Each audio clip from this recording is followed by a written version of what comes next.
Assalamualaikum warahmatullahi wabarakatuh. Bismillahirrahmanirrahim. Alhamdulillahirrabbilalamin. Wassalatu wassalamu ala ashrafil anbiya'i wal mursalin nabina Muhammadin wa ala alihi wa sahbihi ajma'in.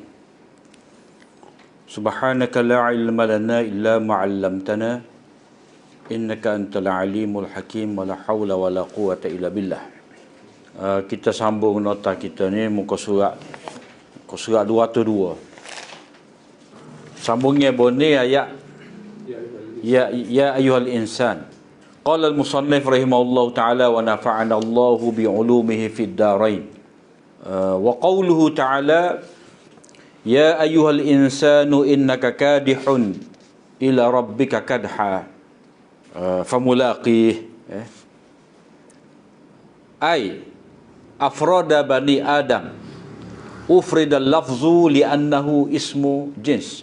Wahai manusia, sesungguhnya engkau sentiasa berpenak lelah, yakni menjalankan keadaan hidupmu ataupun menjalani kehidupan kamu dengan sedaya upaya kamu, sehinggalah masa engkau kembali kepada Tuhanmu, kemudian engkau tetap menemui balasan apa yang engkau telah usahakan itu, yakni tercatat semuanya. Insiqaq, yakni ya bani Adam innakum kadihuna. Maknanya kita takdirkan itu ya bani Adam innakum kadihuna. Kalau mengikut asal teks tu dia tak ada kadihuna, tapi kita takdirlah innakum kadihuna. Jadi ya ayyuhal insanu innaka kadihun. Jadi Allah Ta'ala tuju kepada setiap individu ni. Jadi insan di sini walaupun seorang, walaupun wahai manusia, insan tu seorang, tetapi pada hakikatnya semua manusia. Jadi kalau kita takdir ya bani Adam, jadi Allah Ta'ala guna lafaz mufrad. Jadi ayat ni nak memberitahu kepada kita bahawa asas dalam kehidupan manusia ni itu dia kena berpenak lelah. Jadi penak lelah ni memang pasal setiap manusia kena ada lagu tu. Sama ada berpenak lelah untuk kehidupan dunia dan ataupun akhirat lah, lebih-lebih lagi. Sebab akhirat tu dia berpanjangan dan berkekalan. Ufrida al-lafzu, maknanya kena tambah ni, tinggal ni. Digunakan lafaz mufrad. Digunakan lafaz mufrad. Insan tu lafaz mufrad. Digunakan lafaz mufrad kerana ia adalah isim jenis. Jadi walaupun insan itu lafaz mufrad, tetapi dia adalah isim jenis, maknanya jenis manusia. Bila kata jenis manusia, semua manusia lah. Ini sama seperti ayat sebelum daripada ni, wal asri innal insana lafi khusr. Dengan takdir inna bani Adam lafi khusrin. Hal ni pun lagu tu jugalah. Ya bani Adam innakum kadihuna ila rabbika. Jadi didatangkan dengan lafaz mufrad kerana ia adalah isim jenis. Lepas tu isim jenis ni, mengapa kita kata isim jenis? Kerana masuk padanya itu alif lam.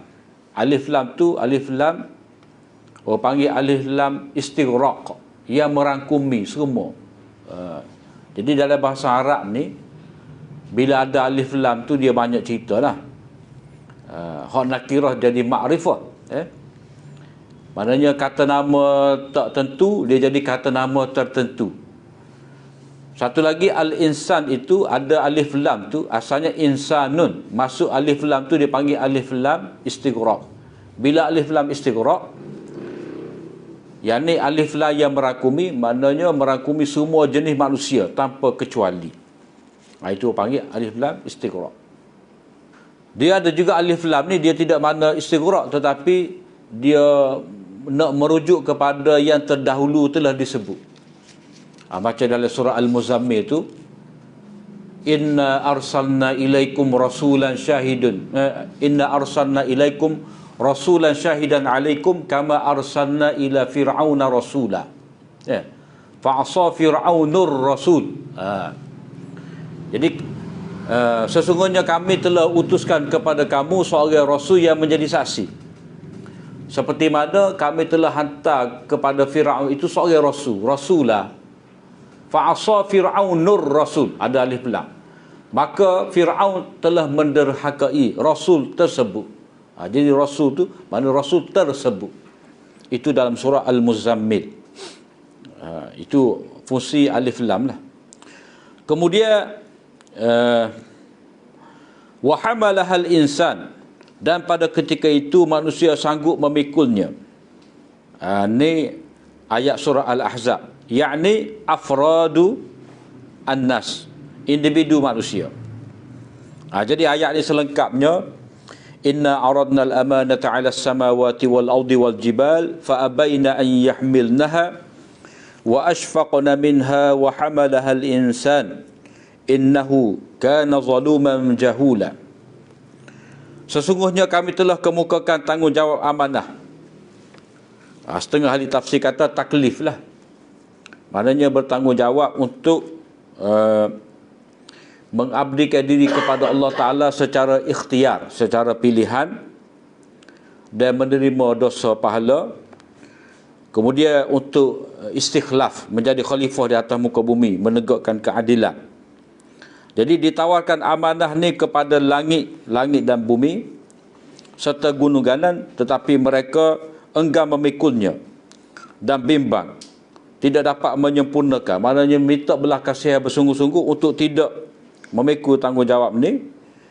Tiba-tiba manusia itulah yang memikulnya. Maknanya hal keadaan manusia itu, setiap mereka, maknanya individu manusia terima tanggungjawab memikul amanah ni, memikul tugas taklif.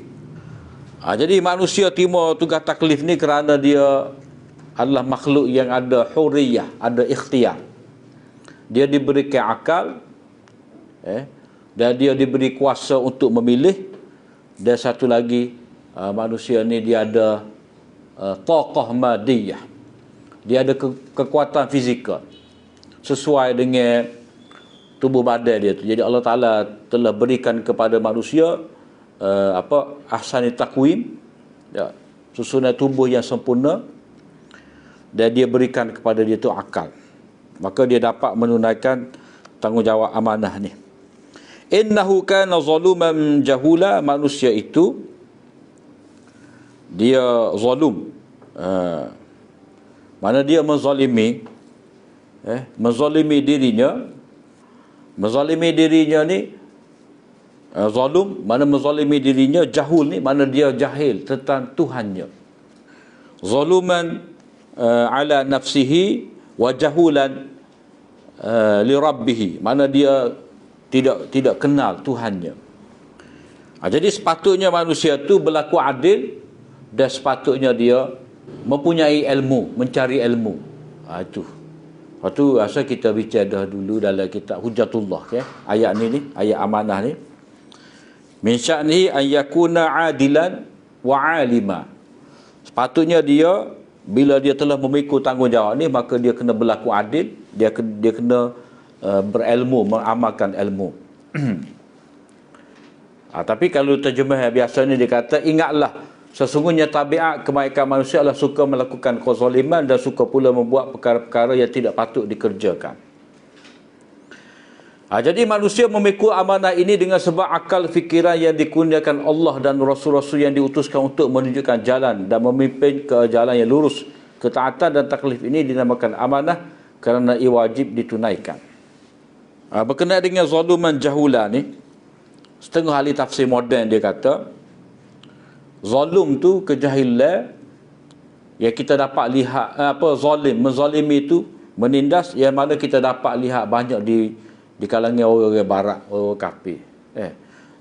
Mana orang kafir dia ada kuasa, dia salah guna kuasa, dia menzalimi orang lain, menindas. Jahula tu mana sifat orang Islam ni, jahil tu, tak cukup ilmu. Jahil ni juga bukan tak cukup ilmu tetapi bertindak bodoh, tak cerdik. Dia ada, dia boleh mikir, tapi dia boleh memperbodohkan diri dia lah. Macam cerita 2-3 minggu lepas. Dah. Cerita kelak lawak tu apa tu, itu contoh memperbodohkan diri. Orang Allah botol arak suruh dia buka juga. Dah. Dia menyertai majlis apa? Berada kelak malam tempat orang minum arak, dia mari walaupun dia bertudung. Tu bertindak bodoh. Kemudian satu lagi contoh yang dikemukakan oleh Imam Waliullah berkenaan dengan ibdal, tukar. Kazabat qaumu Nuhinil mursalin. Demikian juga kaum Nuh telah mendustakan rasul-rasul yang diutus kepada mereka. Yakni Nuhan wahdah. Maknanya kaum Nabi Nuh telah menderhakai, telah mendustakan Nabi Nuh seorang sahaja. Tapi dikatakan di sini Allah Ta'ala sebut Al-Mursalin, Rasul-Rasul. Nota satu lagi tu, nota 419. Di tempat yang lain, wa qauma Nuhin lamma kazzabur rusula aghraqnahum wa ja'alnahum lin-nasi ayah wa atadna liz-zalimin 'adzaban alima. Dan kaum Nabi Nuh ketika mereka mendustakan rasul-rasul kami tenggelamkan mereka dan kami jadikan mereka satu tanda, yakni yang menjadi contoh bagi umat manusia, dan kami sediakan bagi sesiapa yang zalim azab seksa yang tidak terperi sakitnya. Jadi kemuskilan ini timbul di sini. Kaum Nabi Nuh ni, dia ada seorang rasul saja, iaitu Nabi Nuh. Ya. Mengapa disebutkan kaum Nuh mendustakan para rasul sedangkan yang diutuskan kepada mereka hanyalah Nabi Nuh seorang saja? Jadi macam mana Allah Ta'ala guna al-mursalin? Kalau ayat kita akan kata kazabat qaum Nuh. Situ kazabat qaum Nuh Nuha. Tapi Allah Ta'ala kata al-mursalin. Dalam tafsir Jalalain disebutkan bahawa oleh kerana lamanya Nabi Nuh tinggal bersama dengan kaumnya, maka seolah-olah baginda adalah rasul yang ramai. Ini kerana baginda berada di kalangan mereka selama 950 tahun berdakwah.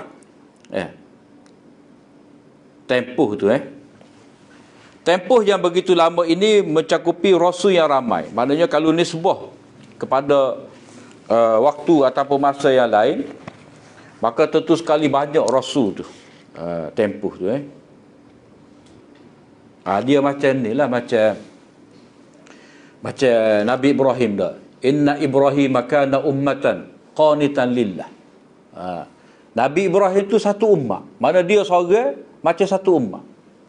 Jadi hak ni Nabi Nuh ni, oleh kerana tempoh dia berada mendakwahkan kebenaran kepada umat dia, jadi umat Nabi Nuh, kaum Nabi Nuh yang menentang Nabi Nuh tu, seolah-olah mereka telah mendustakan ramai rasul, walaupun seorang sahaja rasul yang diutuskan kepada Nabi, walaupun Nabi Nuh seorang sahaja rasul diutuskan kepada mereka. Atau dengan maksud mendustakan seorang rasul berarti mendustakan rasul-rasul yang lain, kerana kedatangan mereka atas maksud yang sama. Maknanya nak mengingatkan kepada manusia bahawa walaupun Nabi Nuh ni seorang, kalau tolak dia tu berarti tolak rasul-rasul. Maknanya sebagai peringatan kepada orang Yahudi ke, orang Nasrani ke, bila mana mereka tidak menerima Nabi SAW sebagai rasul akhir zaman, berarti dia tolak nabi-nabi sebelum daripada Nabi kita. Hatta Nabi Musa sendiri, hatta Nabi Isa sendiri. Sebab apa? Sebab berita kedatangan Nabi Muhammad SAW ni memang ada dalam kitab Taurat dan Injil. Jadi rasul tu walaupun seorang tetapi mereka menyeru kepada ajaran yang sama. Menyeru kepada tauhid atas perintah Allah yang Maha Esa, tambah pula musuh rasul-rasul menentang mereka bukan kerana kepribadian tetapi seruan yang dibawa oleh mereka. Maknanya sebelum Nabi Nuh jadi rasul ni, sebelum Nabi Saleh jadi rasul, mereka hormat, mereka sayang. kepada Rasul tadi. Tetapi oleh kerana bawa seruan tauhid, seruan para Nabi, jadi Rasul tadi dimusuhi. Kemudian ayat berikut, contoh berikut, ibdal satu lagi, penukaran. Inna fatahna laka fatham mubina. Sesungguhnya kami telah membuka bagi perjuanganmu, wahai Muhammad, satu jalan kemenangan yang jelas nyata. Yakni, inni fatahtu laka. Aku telah membuka untuk kamu. Jadi hal ni dia apa? Ta'zim lah. Allah Ta'ala jamakkan. Allah Ta'ala sebut dalam bentuk jamak ni, ini adalah ta'zim. Nak mengagungkan. Nak membesarkan diri. Mana biasalah dalam bahasa Arab ni, dia akan guna kami. Bila satu benda tu benda yang besar. Kita pun kata lagu juga. Kita. Walaupun dia sorang. Dah. Ta'zim. Inna fatahna laka fatham mubina.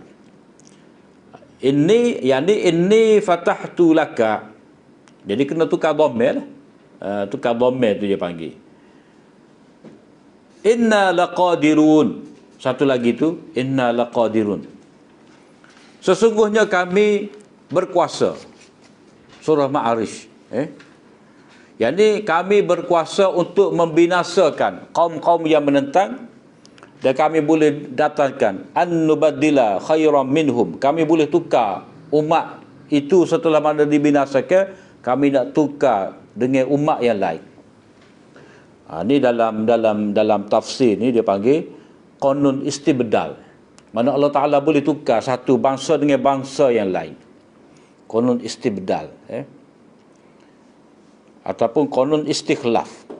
Maknanya tidak menjadi masalah kepada Allah SWT bila satu umat itu menolak menentang Nabi.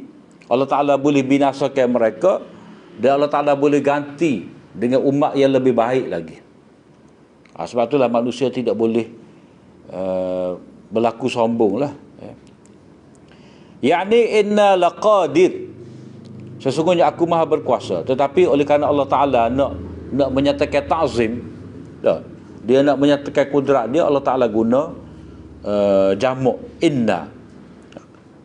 Jadi kalau manusia ni nak boleh hanya boleh dia nak kata kami ni bila dia buat tu dengan ramai lah. Macam katalah Perdana Menteri kata kami. Mana kami tu mana bukan dia seorang, dia dengan kerajaan dia. Kami akan meluluskan lebuh raya. Tu maknanya kerja tu bukan dia, tapi kena ada jentera-jentera, pasukan. Kemudian contoh satu lagi, walakinnallaha yusallitu rusulahu ala man yasha. Tetapi Allah memberikan kekuasaan kepada rasul-rasulnya mengalahkan sesiapa yang dikehendakinya dengan tidak perlu berperang. Yakni Allah memberikan kuasa kepada Rasulullah. Maknanya kalau zahir daripada siyak dan sibak ayat ni, ni cerita ijla' Bani Nadir, pengusiran Bani Nadir. Dari surah Al-Hasyr. Jadi kaum Yahudi Bani Nadir itu diusir. Jadi Allah Ta'ala memberi kuasa kepada Nabi untuk mengusir mereka. Jadi mana ayat ni, kalau kita tengok dari segi siyak dan sibak, kita tengok awal ayat, akhir ayat, itu adalah cerita ijla', pengusiran Bani Nadir. Jadi bila tengok cerita tu ijla' Bani Nadir, hak lebih maknanya bagi kita akan kata walakinnallaha yusallitu rasulahu. Rasulahu lah. Sebab cerita huwallazi akhrajal ladzina kafaru min ahlil kitab min diyarihim. Dialah Allah Ta'ala yang mengeluarkan ahli kitab tu, orang kafir tu daripada negeri mereka. Kemudian lepas daripada tu Allah Ta'ala kata wa ma atakumur rasulu fakhudhuh. Ya ada ayat tu, ayat supaya kita orang beriman ni kena ambil sunnah Nabi. Wa ma atakumur rasul fakhudhu. Apa-apa yang dibawa oleh Rasul tu kamu kena ambil.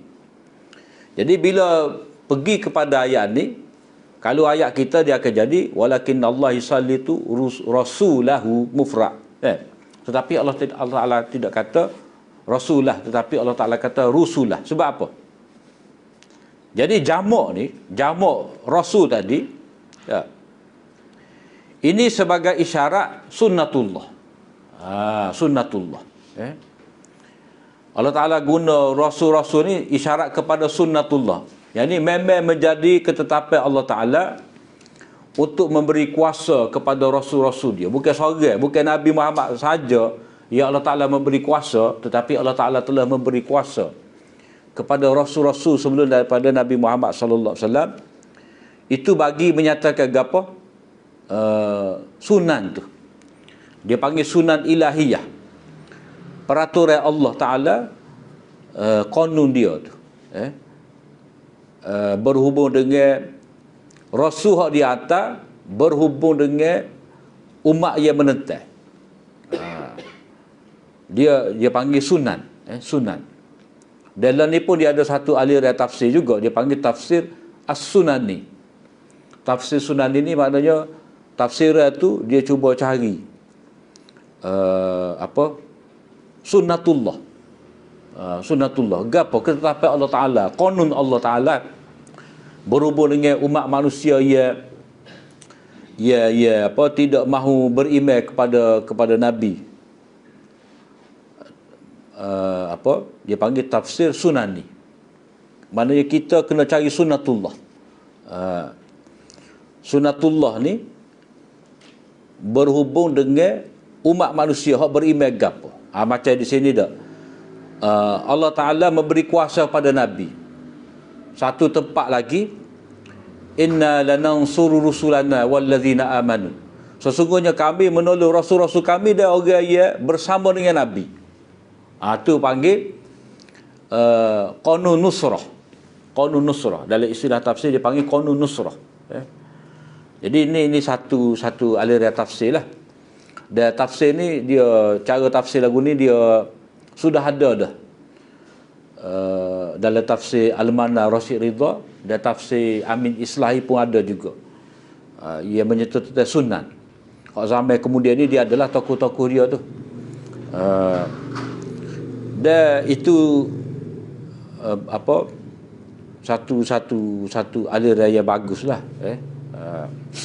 Dipanggil sunnatullah, memahami sunnatullah. Dan bila ulama buat kajian ni dia cuba agaklah siapa dia cari pendekatan sunani, dia panggil pendekatan sunani dalam kitab Syekhul Islam Ibn Taymiyah. Mana dia boleh karang dia pergi. Itu kajian moden lah. Perkembangan tafsir ni. Mana bila sebab apa ada orang panggil aliran tafsir Sunani ni, sebab Allah Ta'ala ni bila dia buat ketetapan dia tu berhubung dengan individu, berhubung dengan bangsa, berhubung dengan umat ni, dia akan bulat. Seperti kita belajar itulah. Dia termasuk juga di bawah kategori at-tazkir bi ayyamillah. At-tazkir bi ayyamillah, memperingatkan manusia tentang hari-hari Allah Ta'ala. Jadi Allah Ta'ala boleh. Wa tilkal ayyamu nudawiluha bainan nas. Itulah hari-hari yang kami gilirkan antara manusia. Maknanya peringkat mula-mula orang beriman Nabi dan orang beriman ditindas. Bila mana mereka cukup bersabar, mereka berjihad, sudah sampai masanya untuk mereka perang, maka Allah Ta'ala memberi kemenangan kepada mereka. Wa kana haqqan alaina nasrul mu'minin. Jadi orang yang bersama dengan Nabi ni, dia tidaklah semestinya kata sahabat tu. Kita pun dikira bersama dengan Nabi juga. Bukan kata Nabi yaqazah dengan kita ketika kita perang, tidak. Maknanya bila kita bawa ajaran Nabi, mana Nabi bersama dengan kita lah. Macam kita kata tali Allah. Tali Allah. Maknanya kita pegang Quran dengan sunnah. Tali Allah.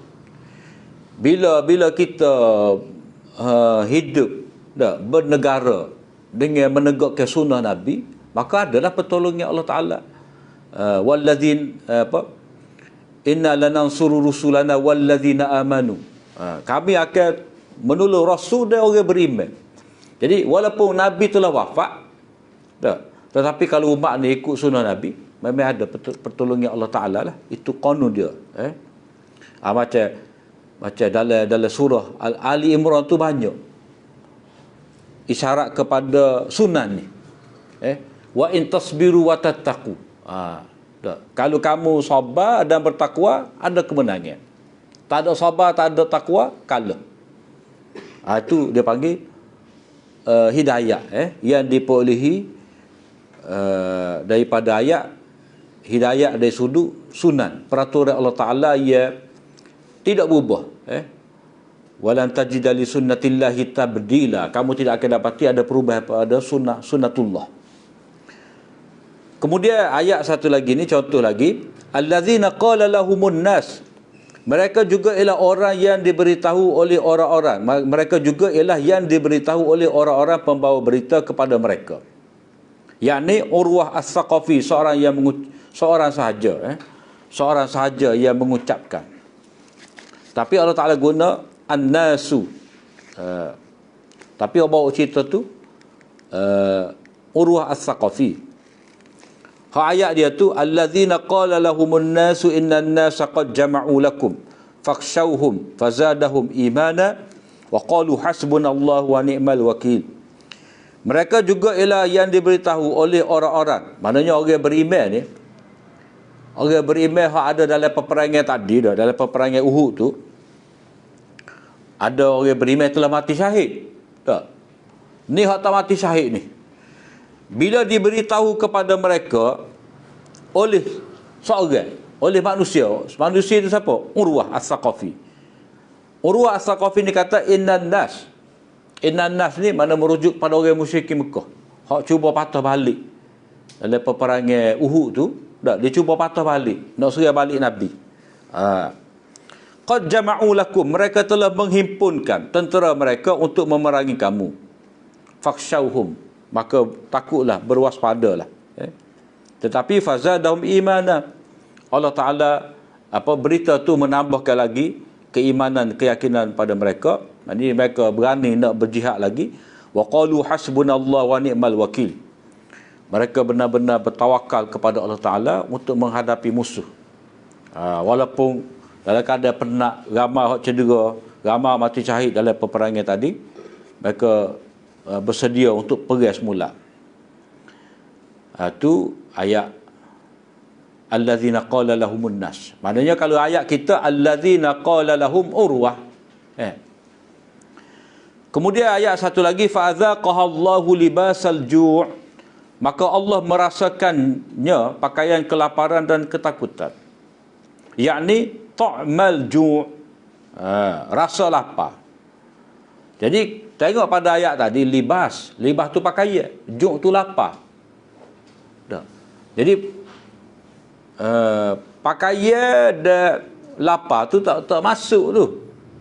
Tapi Allah Ta'ala kata pakaian kelaparan. Kalau kita gak makan dia, yang menghilangkan kelaparan lah. Tapi Allah Ta'ala guna libasal ju'.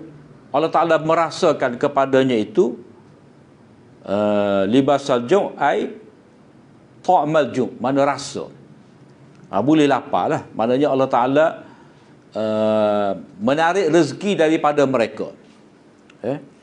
Ayat ni, wa daraballahu masalan qaryatan kanat aminatan mutmainnah ya'tiha rizquha ragadan min kulli makan fakafarat bi an'umillah.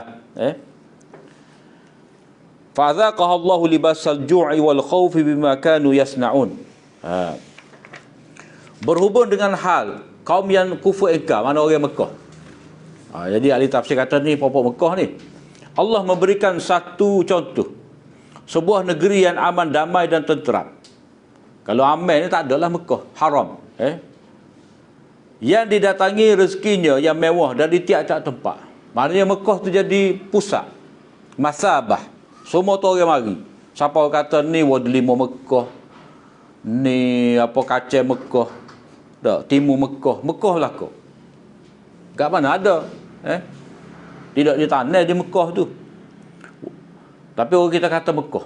Mekah belaka. Dibawa ke Mekah belaka makan dia tadi. Kemudian penduduknya kufur akan nikmat-nikmat Allah itu, maka Allah merasakan pakaian kelaparan. Maknanya Allah Ta'ala menjadikan mereka tu lapar. Dan juga takut. Jadi orang panggil istilah food security tu ambil sini lah. Ni. Tuhan sebut dah food security ni. Lagu mana ni tak ada makanan ni. Disebabkan yang meliputi. Mana meliputi itu dia mari daripada perkataan libas. Perkataan libas. Fadzaqahallahu libasal ju'i wal khaufi bima kanu yasnaun. Jadi Syekh Ahmad Basmih ni boleh guna perkataan meliputi tu dia ambil mana? Dia ambil daripada libas. Sebab libas tu dengan makna menutupi. Kalau orang tu pakai baju tapi tak pakai kain, tak tutup sempurna, tak panggil menutupi. Jadi Allah Ta'ala nak memberitahu di sini, kesan kelaparan itu bukan hanya dirasai pada bahagian mulut dan perut, tetapi terdapat pada anggota lain, seluruh tubuh. Sebab tu dia kata meliputi. Seperti dikatakan lutut terketak-ketak kerana kelaparan. Mana hak lapar perut? Tak. Lapar perut. Tapi dia mari kenaling tu tak boleh nak diri molek gonjal lutut, ketal lutut. Bukan kata belecah air liur tak, kalau lapar tak, dia mari ketal lutut. Itu orang panggil bahasa lah, bahasa majazi ni, bahasa pinjaman. Jadi balik pada pergi baca nota dulu pada tu.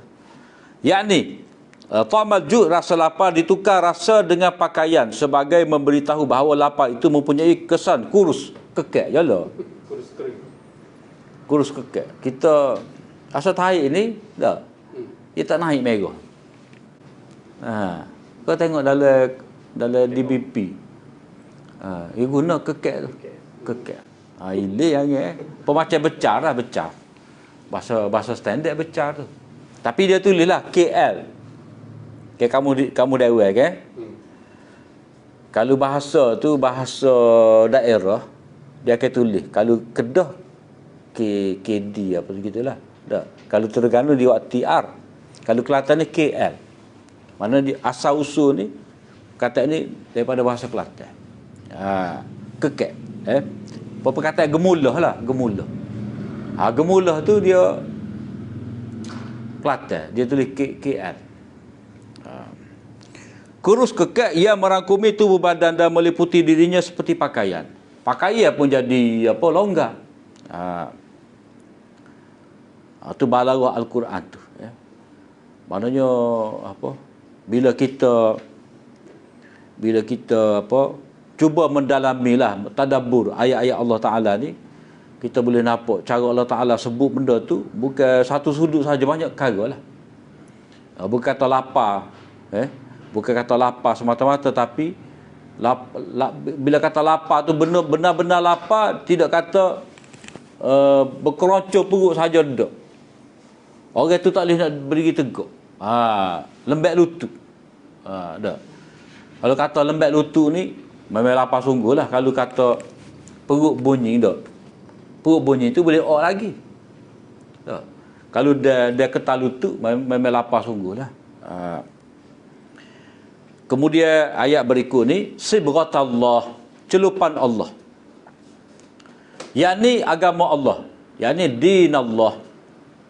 Dinallah ditukarkan dengan celupan sebagai memberitahu bahawa agama itu seperti celupan yang dapat mewarnakan jiwa atau sebagai musyakalah. Maknanya Allah Ta'ala kata di sini sibghatallah, celupan Allah. Maknanya bila seorang tu terima Islam, dah tauhid kepada Allah, ikut sunnah Nabi, menunaikan ibadat, jaga hubungan, maka maka dia bila agama tu tadi, maka dia akan mewarnai bila terima beriltizam dengan agama tadi, maka jiwa tu lain. Mana orang beriman lagu lain jiwa dia, cara dia memikir berubah. Mana dia ada kala dah. Dia ada kala tersendiri. Itu taujih yang pertama. Taujih yang kedua, atau sebagai musyakalah. Maknanya ambil kalimah yang digunakan oleh orang-orang Nasrani, digunakan untuk orang beriman. Dipanggil musyakalah, pinjai semata. Berhubung dengan baptis. Baptis juga apa baptis?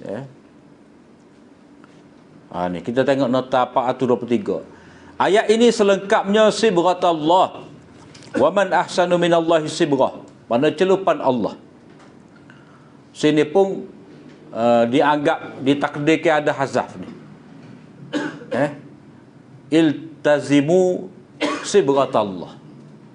Ataupun ittabi'u sibghatallah. Janganlah kamu pegang dengan celupan Allah. Agama Islam yang kami telah sebati dengannya ialah celupan Allah yang mencorakkan seluruh kehidupan kami dengan corak Islam. Mana orang beriman kena kata lagu tu. Mana agama ni lah yang menentukan kala kita, yang menentukan cara hidup kita, yang menentukan jiwa kita, menentukan akhlak kita. Dan siapakah yang lebih baik celupannya daripada Allah? Wa nahnu lahu abidun, dan kami tetap percaya kepada Allah dan kepadanya lah kami beribadat. Kemudian hak musyakalah tadi, apa musyakalah ni? Sebagai keserupaan atau kebetulan pada lafaz. Serupa pada nama, pada lafaz. Contoh musyakalah ni seperti dalam surah Ali Imran ayat wa makaru wa makarallah wallahu khairul makirin.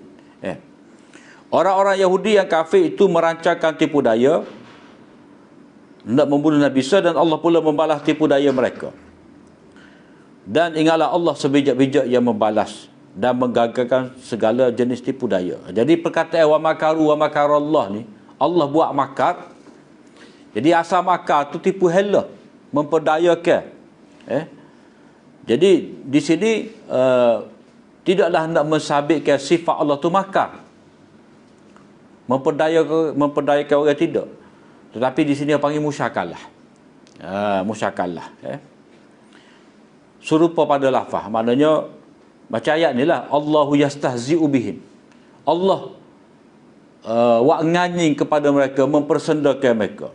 Maknanya orang-orang munafik tadi mempersendakan orang beriman, maka Allah Ta'ala mempersendakan balik mereka. Jadi Allah Ta'ala membalas. Maknanya gagal lah perancangan jahat ataupun perbuatan jahat orang-orang kafir itu. Jadi di sini wallahu khairul makirin, kita tak boleh nak bila ini sebagai asma'ul husna. Wallahu khairul makirin ini sebab ini orang panggil musyakalah. Sama pada lafaz, tidak sama pada makna.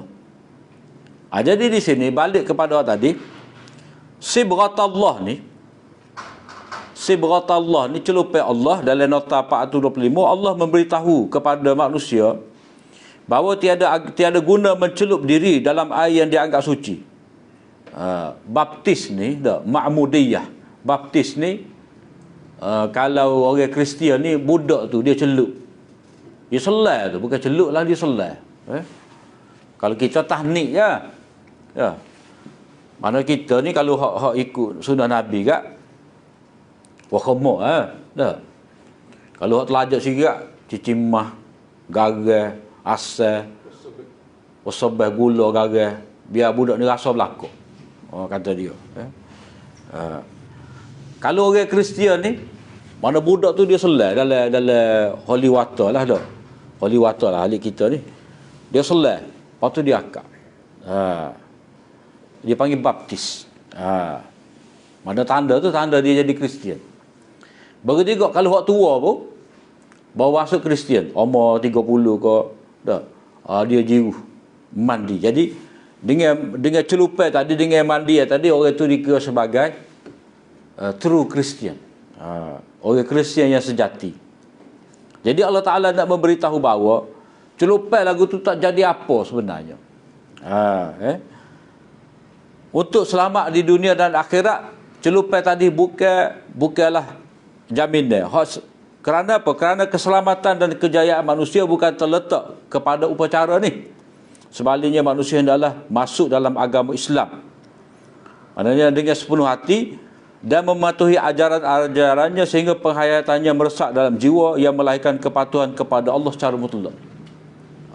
Maknanya orang tu bila dia terima, dia beriman, dia beramal soleh, dia menyempurnakan rukun iman, rukun Islam, maka sampai satu tahap dia capai tahap ihsan, anta'budallaha ka'annaka tarahu, sampai maqam musyahadah ataupun paling tidak muraqabah.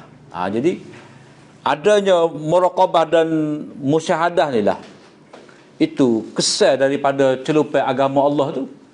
Mana nak buat gapo, takut pada Allah, rasa Allah Ta'ala perhati. Tu orang panggil kesan daripada menerima agama. Kemudian ibdal satu jenis lagi, wa turi sinin, dan dipersaksikan oleh bukit Tur Sina, gunung Tur Sina, tempat Nabi Musa bermunajat dengan Allah Ta'ala. Jadi yang ni Tur Sina, berdasarkan kepada surah Al-Mu'minun, wa syajaratan takhruju min turi Sina atambutu bidduhni wa sibrin lil akilin. Jadi asalnya Tur Sina, tapi di tempat ni Allah Ta'ala guna wa turi sinin. Kemudian salamun ala Ilyasin, salam sejahtera kepada Nabi Ilyas. Yang ni ke atas Nabi Ilyas, Nabi Ilyas tu. Kedua-dua nama ini, Tur Sina dan Ilyas, ditukarkan untuk kesempurnaan pada rima atau fasilah ayat. Maknanya nak sama macam ayat mula-mula tadi, wattini wazzaitun wa turi sinin wa hadzal baladil amin. Jadi kalau mari wa turi Sina tu jadi tak sesuai lah. Dia tidak lari. Sebab apa? Sebab wa turi sinin ni satu bahasa juga. Satu bahasa juga. Disebutkan juga nama dia juga. Nama pada gunung tu juga. Seperti mana salamun ala Ilyasin ni, satu dibaca dengan Ilyas, satu lagi dibaca Yasin. Ada juga lagu tu. Kemudian tajuk akhir datang ni, ibdal, penukaran haraf dengan haraf yang lain. Kerana ada makna yang berdekatan, tak jauh lah. Wallahu a'lam.